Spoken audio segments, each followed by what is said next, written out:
All right, motherfuckers. They call me the hater, and I'm here to hate, rant, and review this week's episode of Friday Night Smackdown there.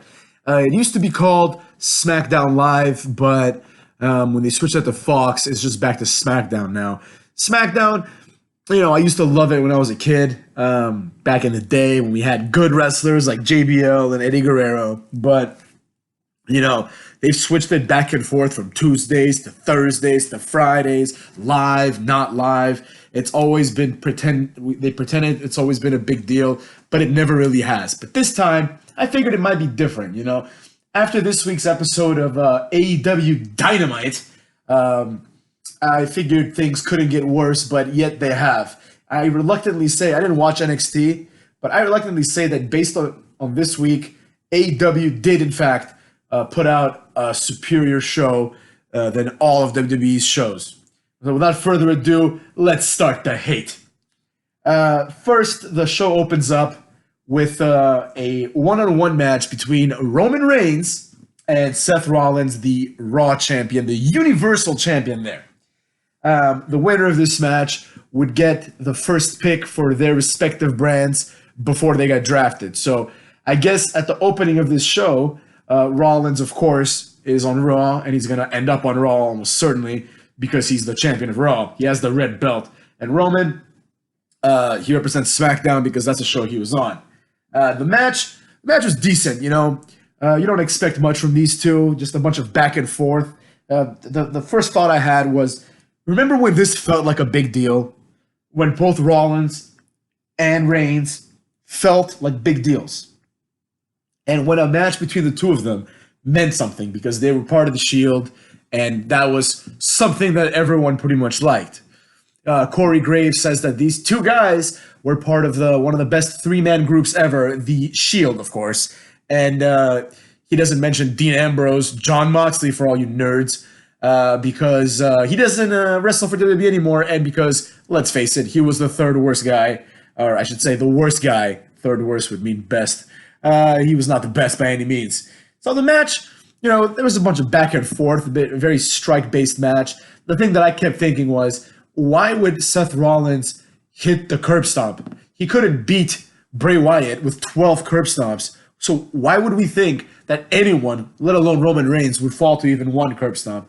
Some highlights of the match were, at some point, Seth Rollins tries to do like a side headlock, takedown type of thing, and Roman doesn't counter. He just pretty much stops him in his tracks, lifts him up, and then Seth gets it. I thought this was great. It's the little things that make wrestling great. If you compare this to any Young Bucks match, these are the things that make wrestling great. When you see something, you're like, oh, that was pretty cool how you did that. Haven't seen that before, or haven't seen that in a while. You will never have that experience in a Young Bucks match. The only thing they'll do is there's 7 moves. They have a lot of moves, I'm not gonna lie. They're moves, they're good moves, but they'll do the same things in every match. And now it's gotten even more preposterous. In their little ladder war, the Escalera de Muerte, or whatever it was called, they did like flip pile drivers through tables, and that's just stupid. No one should be able to, not even Hulk Hogan should be able to kick out of a flip pile driver through a table, let alone Ray Phoenix, whatever. Anyways, beyond that, there was another very good counter where Roman Reigns, he kind of dodges the curb stomp, and he does like a schoolboy, which he transitions into a schoolboy bomb. He had some trouble picking up Rollins with a schoolboy bomb, but he eventually got it. And I think that made it better because it showed pure strength. Of course, Seth Rollins was helping him, but it sold Roman as a strong guy. And sometimes he doesn't feel that way because he's a little chunky and he doesn't really give off that like if you look at John Cena, you can tell this guy is just a strong dude. But Roman Reigns, I have my doubts sometimes. So that was kind of nice. Eventually, Roman Reigns goes for a spear. Seth Rollins jumps and does like a no arm hook pedigree. Clearly, because it's Seth Rollins and he does the pedigree, it was a pedigree. And Michael Cole, because he knows the names of like 4 moves, he doesn't even acknowledge that it was a pedigree. He just says, oh, what a great counter by Rollins. Michael Cole, he sucks.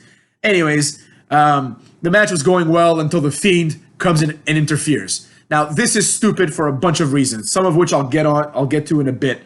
But basically, it's dumb because I'm tired of The Fiend just ruining things. First of all, he ruined this match. I don't even want to get started on Hell in a Cell which is one of the reasons why I started making videos. And I'll get to that one day. I promise you, motherfuckers. I'll get into that. But once again, a match was ruined by The Fiend and his character. The first time in Hell in a Cell, it was ruined by the fact that The Fiend cannot be defeated, and even a hammer to the head, he no-sells. And when he no-sells it, the opponent, the guy with the hammer, Seth Rollins, doesn't. The match just stops inexplicably. But whatever, people have been over that. There's no need to talk about that right now anymore. But also something of note in that Hell in a Cell match, Bray Wyatt brings out a goofy ass hammer, and that's totally fine. But whatever, that's neither here nor there, I suppose. So the Fiend comes from under the ring. We've seen this a million times.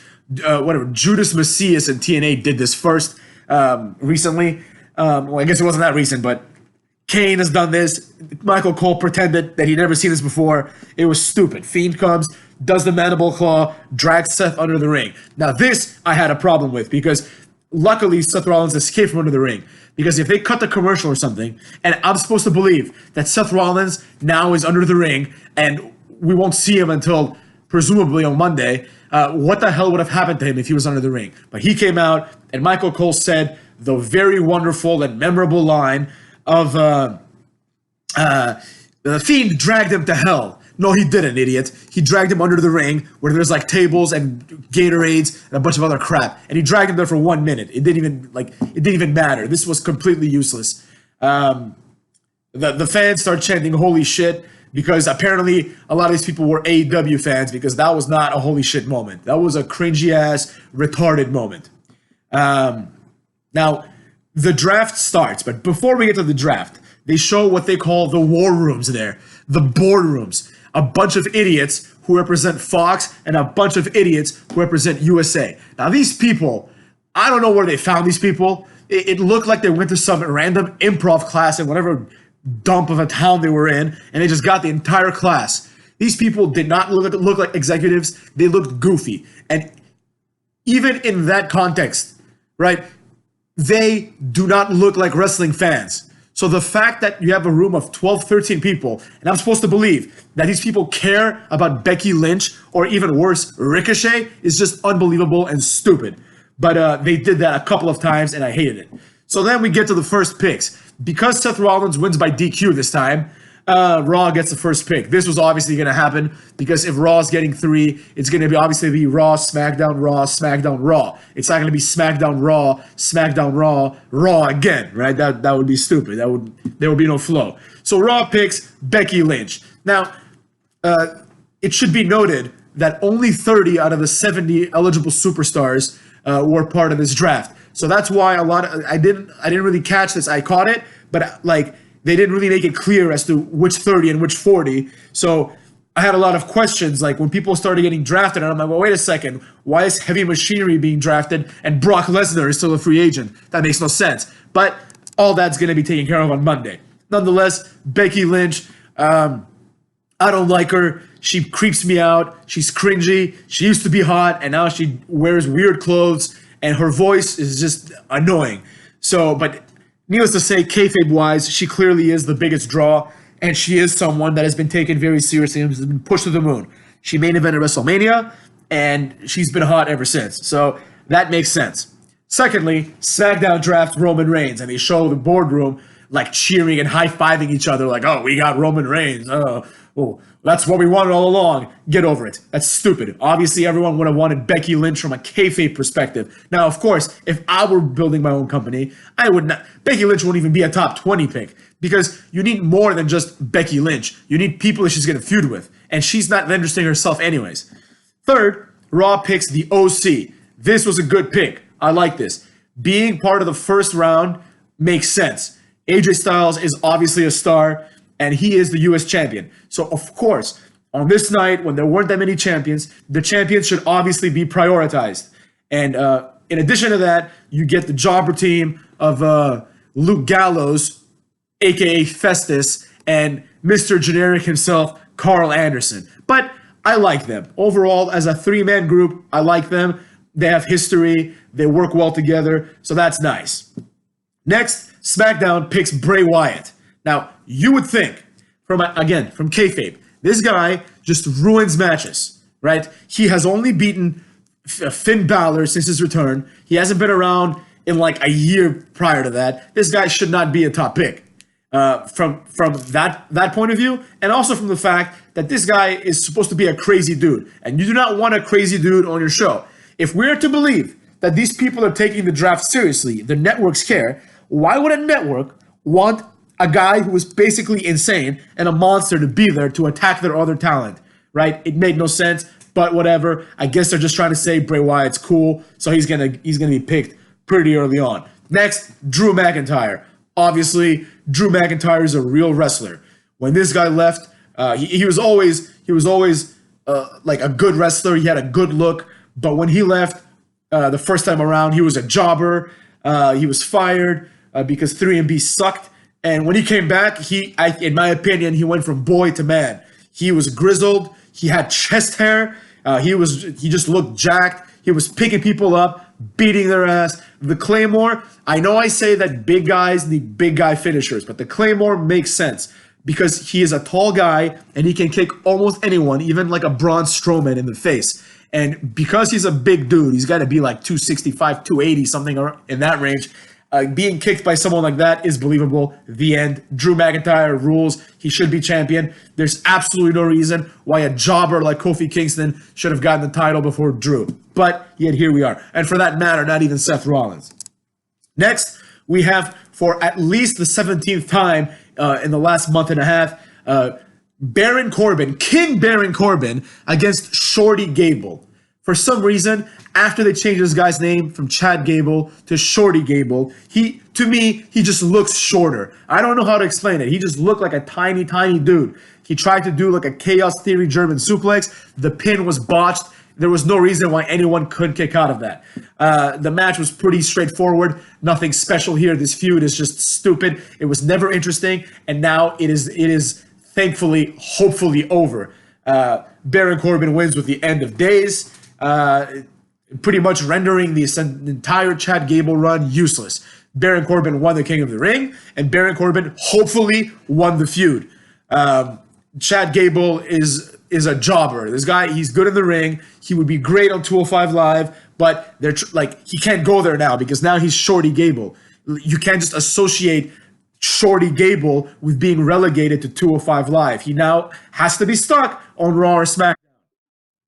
We find ourselves with that idiot, that parasite Michael Cole saying that this might be the last time we see this match because they might end up on different brands. And Michael Cole presented this as if this was some great tragedy, as if the fact that we may never see Chad Gable and Baron Corbin fight each other again is a disservice to the fans and a serious consequence of what the draft means. And this is a horrible thing to use as an example because nobody wanted to see this in the first place, let alone every week, twice a week. No, fam, I do not like this. I am glad that this feud is hopefully over. Then we move back to the draft. Stephanie McMahon comes out. For some reason, these executives are always in the back, like they're doing some sort of analysis, like they're like as if they're talking about who we're gonna draft next. Oh, I don't know. Who's good? Who's gonna draw for us? These people, they just look like complete goofs. It would have been much better to have Paul Heyman and Eric Bischoff, who have done the draft in the past against each other, do it again. Take little jabs at each other. They understand wrestling. If Eric Bischoff thinks that Randy Orton is a better fit on Raw or whatever, SmackDown, where the fuck he is, right? That has some credibility. A boardroom of Fox executives who just started airing SmackDown on their network, why would they know about this, right? Are we to believe that this room of executives just watched SmackDown for no reason for months or even years to be able to accurately gauge who is and who is not good? That's so stupid. It would take literally, in order to make a complete assessment of who is and is not good, you would need to, at least to make a logical prediction, you would need to have an illogical selection, you would need to have clear knowledge of Randy Orton's career to be able to pick him as the first pick in the second draft by Raw. If you haven't watched Raw, or if you haven't watched SmackDown as part of these boardrooms, or more importantly, if you have no experience in the wrestling business, kayfabe-wise, why would you be fit to make a pick? It makes no sense. They picked Bray Wyatt in the first round. SmackDown picked Bray Wyatt in the first round. WWE SmackDown, the show, started on Fox last week. So we are to believe now that these people in the boardroom have watched Raw last year when Bray Wyatt was still relevant. They watched it on the USA Network, right? And now they know who he is and that he's someone important, and they drafted him. Whereas if, let's say, Eric Bischoff were to pick Bray Wyatt, it would make sense. He's employed by the company. He understands wrestling. He's a guy that people knows wrestling. So this is just, I can't get past this. But nonetheless, Randy Orton gets picked by Raw as number 1 on the second round. Then we get Sasha Banks to SmackDown, which at this point, like after Orton, this is where we started going to the jobbers, right? Sasha Banks also hasn't been around a year. She hasn't done anything. She lost to Becky Lynch, yet she gets picked ahead of someone like Braun Strowman, who is going to be wrestling Tyson Fury, a legitimate star. Next, what do we have? They pick Ricochet. Now, normally Ricochet should be a supplemental draft choice, but because, in my opinion, this pool of superstars was the inferior pool of superstars, it is appropriate to have Ricochet here. Next, Braun Strowman is SmackDown, like I just said. The Tyson Fury program seems stupid to me. Tyson Fury is a legit tough guy. He's not a pretend tough guy like Braun Strowman. He's not like a washed-up tough guy like Cain Velasquez. He's not Brock Lesnar either. So in real life, in my opinion, I know all of you nerds think, oh, if it was a real fight, Cain Velasquez would take him down. No, he wouldn't. He would do nothing. Tyson Fury would emasculate him in about 25 seconds and knock him out clean. Same thing with Brock Lesnar. But that's neither here nor there. Then Raw picks Lashley, which of course means Rusev is going to be on Raw as well to further that feud. So a lot of predictions can be made about next week's draft based on this week's draft. Anyways, I put a little note here about, this is before I realized that there was 2 draft pools that were people like Nakamura, who I think sucks, but he's the Intercontinental Champion, right? Or Brock Lesnar, or Charlotte, or Rollins, maybe the New Day, right? Paul Heyman comes out with Brock Lesnar, cuts a stupid promo about how Brock Lesnar faces his fears, even though he fears Cain Velasquez, and he has no excuses, even though he had diverticulitis, which is a life-threatening disease. Clearly, I think anyone that knows anything about fighting or has ever been in a ring before, just by looking at Brock Lesnar and Cain Velasquez, you know that today Brock Lesnar would destroy him. Cain Velasquez is washed up. Their fight was like 9 years ago, and that was the best Cain will ever be. If you watch UFC, you know that Francis Ngannou, a complete monster, knocked Cain out effortlessly. Anyways, after Paul Heyman's promo, Rey Mysterio's music hits. I'm actually digging this Rey Mysterio as a manager thing because Cain Velasquez has negative charisma. This guy sucks, so he needs someone who can kind of talk. Now, I'm not saying Rey Mysterio has been known to be a talker, but Rey Mysterio has a presence. He's a legend, and therefore he makes a good manager. But they come out, Cain Velasquez says something in Spanish. I understood a few words, like the word cara, because we have sin cara, so cara means face. Rey Mysterio translates, saying that Cain Velasquez plans on beating up Brock and scarring the other side of his face. Now, the one good thing about this feud is that there is a feud, right? There is a storyline. They fought in the past. Presumably, Cain and Rey Mysterio are friends, and Cain is trying to avenge the ass-whooping that Brock Lesnar dispersed on Rey and Dominic. So there's something there. I dig it. I mean, I don't want to see the match. I don't want to see Cain Velasquez in WWE. I think it's obviously a money grab. This guy doesn't look like a wrestler. He doesn't look like a star. He has no charisma. The only thing he has going for him, his entire life, his entire career is based on the fact that one day he beat Brock Lesnar. If he hadn't beat Brock Lesnar, no one would know his name. Anyways, the New Day comes out and cuts a mini promo about the Susan G. Komen Foundation and brings out these 2 broads who beat breast cancer. Now, I know it's October. This is part of October. I dig it. You know, these 2 women, I kind of fast forwarded because I was put off by the New Day, but good for them. You know, cancer sucks. I'm glad they beat it. I'm hating on cancer, motherfuckers. But the one thing I didn't like is that I understood that this this promo wasn't like a kayfabe promo. They were breaking kayfabe. New Day wasn't playing the role of this wrestling faction. They were just kind of like ambassadors of WWE. But despite that, Kofi Kingston was very, very happy, and as he should be, because he's talking about these two men that beat cancer. But the facts remain: Kofi Kingston lost his title in a record amount of time, and anybody that would lose their title should not be happy in 1 week. He should be miserable. He should be like Bayley was later on tonight, which I will get to.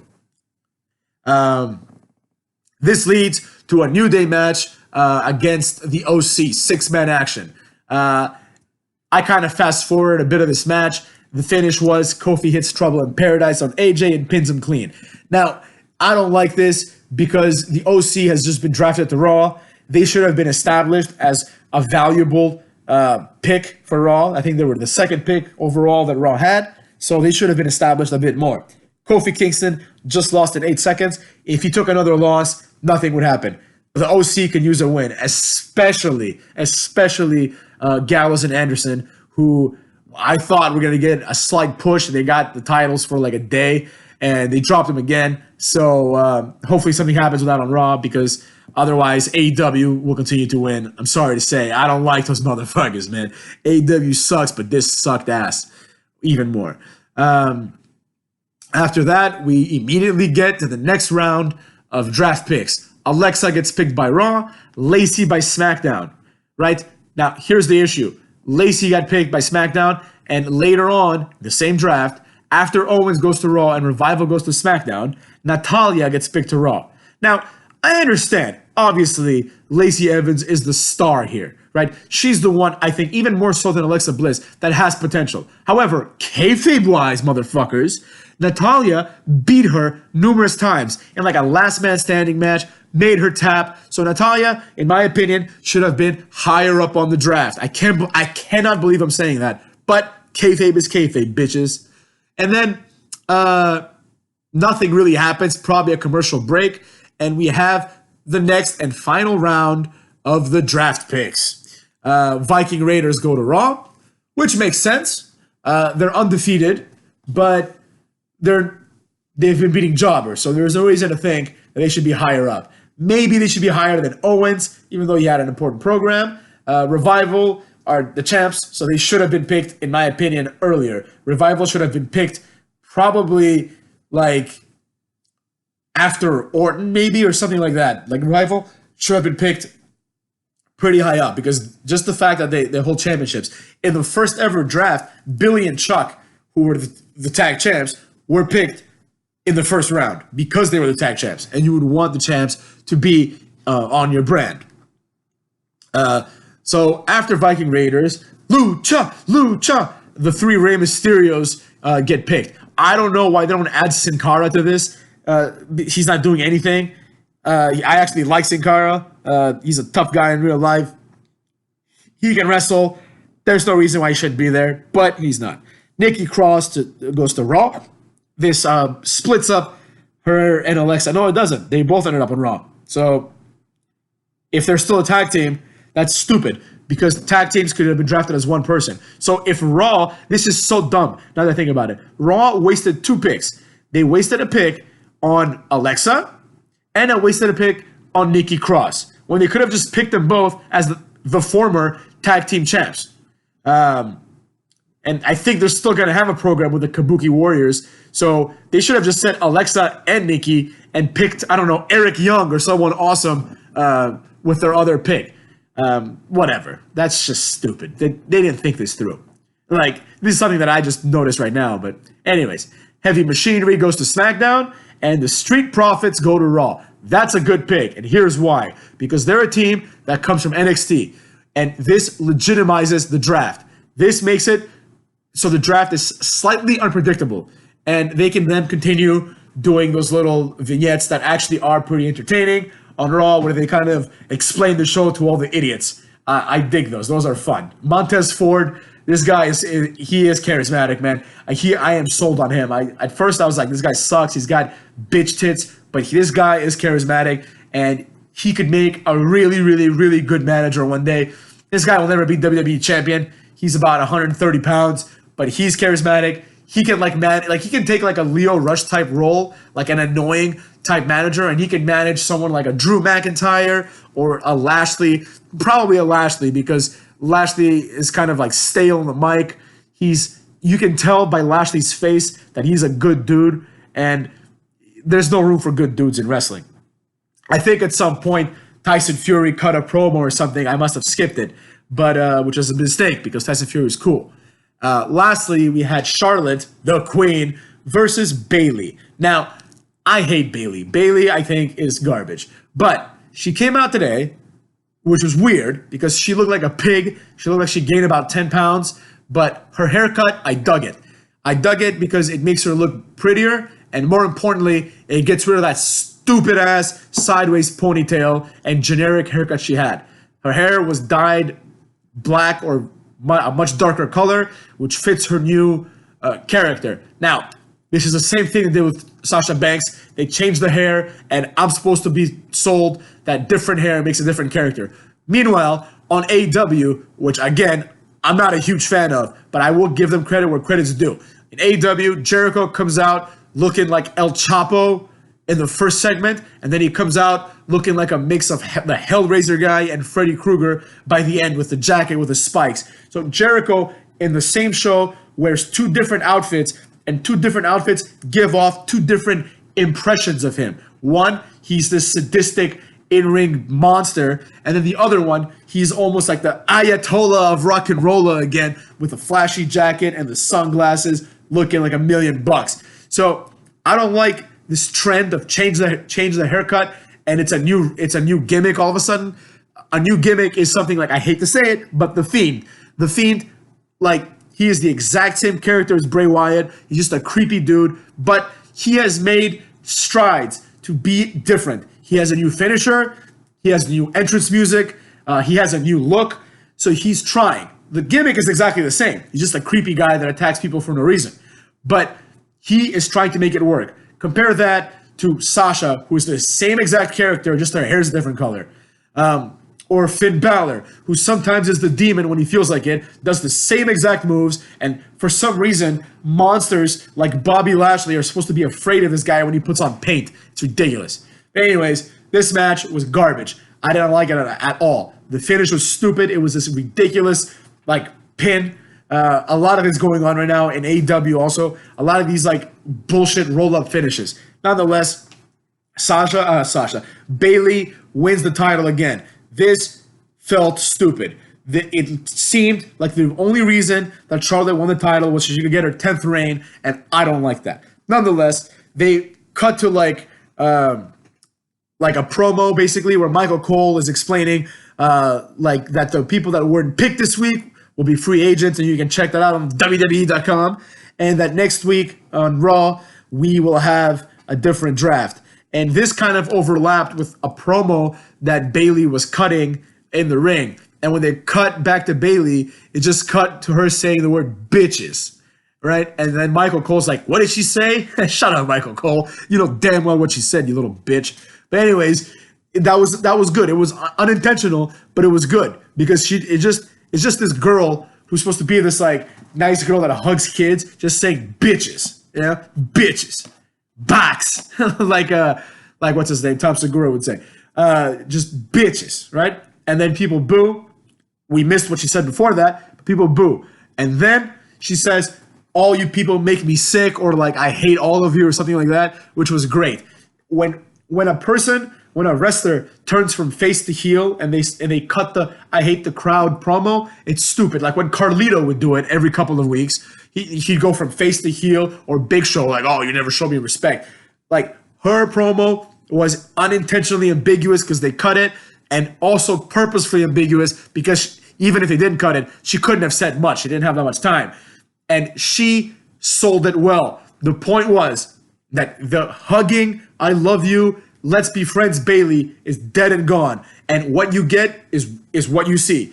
And what's important about that isn't just that she has a new look and a new attitude like Michael Cole kept saying. What's important is that this is in contrast, a different character, completely different. It is the opposite of what she was, right? It would be the equivalent of Undertaker coming out wearing white and I don't know, selling ice cream or something, right?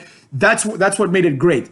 When Sasha Banks goes from like bitchy, annoying, like whiny crybaby who's a face to bitchy, annoying, whiny crybaby who's a heel, that's not a different character. That's the same garbage. She still sucks.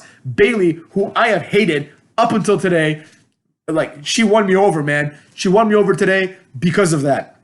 I don't like women's wrestling. I think they botch a lot. And I think that this women's revolution is completely inorganic and forced. But I did like this. This was one of the best heel turns, in my opinion, in the history of women's wrestling. So that was kind of tight. Now, overall, the show was garbage. Even though the heel turn was good, it felt anticlimactic. If they were smart, what they would have done is either do the entire draft in the end to close the show, or have it close with Brock Lesnar and Cain Velasquez, but having a better Cain Velasquez promo. Because this just felt anticlimactic. This show, for being the second show in the history of SmackDown on Fox, compared to last week's show, which ended with gravitas. It ended with a twist and surprise. And compared to AEW, fell flat. The show just felt like an old school SmackDown, when SmackDown was robbed of all its good wrestlers like Kurt Angle and Cena and all these guys, and they were left with like the JBL era, like, as you know, him chasing the belt against Batista. Like that was like a dark time for SmackDown, almost as bad as when Great Khali, who in my opinion is underrated, won the title because there was pretty much no one else there that could have been champion. It felt like that. It didn't feel like this big-time SmackDown they're trying to sell us on. Like, SmackDown is the new A show. They put Corey Graves and Michael Cole there, who I don't really like either of them. I actually think that Dio Madden guy is better, but he's a nobody, and they put him on Raw. So it seems like they were trying to shift gears and say that SmackDown is now at least comparable to Raw, if not the A show after this deal. However, for the short term, of course. However, it wasn't presented like that. It didn't feel like the A show. It felt like SmackDown has for the past few years. It felt like garbage. So, that being said, fuckers, this has been The Hater, hating on your bitch ass. Now go fuck yourselves.